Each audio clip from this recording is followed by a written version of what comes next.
What if a war isn't decided by missiles or tanks, but by math? In a recent conflict in the Persian Gulf, the United States fired some of its most advanced missile interceptors to stop Iranian attacks. But the numbers show a shocking reality.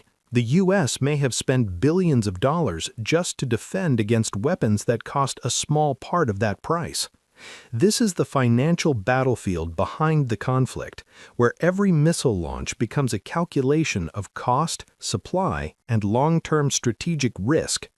In this video, we're going to examine the economic side of the U.S.-Iran conflict, how Iran's strategy targeted the structure of American missile defense, how expensive interceptors were quickly used up, and why some experts say the math of this war may favor the cheaper attacker.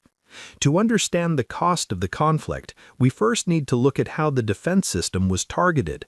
Iran reportedly followed a careful three-step strategy designed to break the layered missile defense network protecting U.S. bases and Gulf allies. Step 1.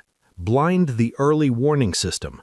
The first target was the powerful FPS-132 radar located in Qatar.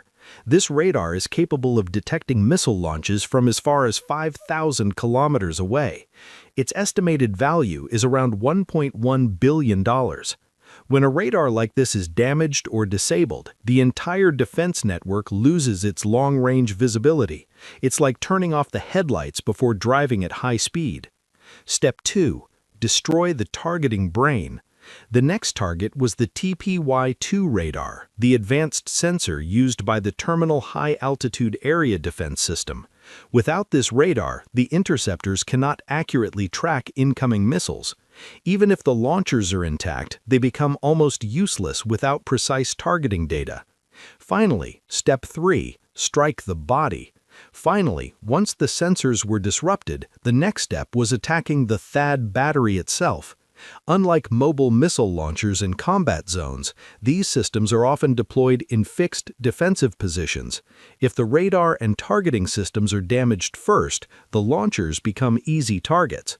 In military terms, it's a classic kill chain. Blind the sensors, disable the brain, and then destroy the body. But the real story of this conflict may not be the damage, it may be the cost. According to defense estimates, the entire global supply of THAAD interceptors is only about 600 units. During just 12 days of intense conflict, the United States reportedly fired around 150 interceptors. That means roughly 25% of the world's supply was used in less than 2 weeks. Each interceptor costs about $12.7 million. If 150 interceptors were used, that represents nearly $1.9 billion spent on missile defense alone. And here is where the math becomes alarming.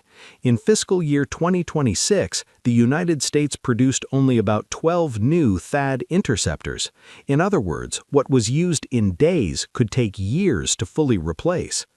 Iran's strategy did not rely only on ballistic weapons. Instead, they used a mix of ballistic weapons and low-cost drones, including the Shahed-type attack drones. These drones cost around $35,000 each, roughly the price of a pickup truck. But on radar screens, defenders often cannot immediately tell whether an incoming object is a cheap drone or a high-speed missile. Because of that uncertainty, operators must assume the worst. They fire interceptors, sometimes a $12.7 million THAAD missile, sometimes a $4 million Patriot PAC-3 interceptor. The result is a strange economic imbalance.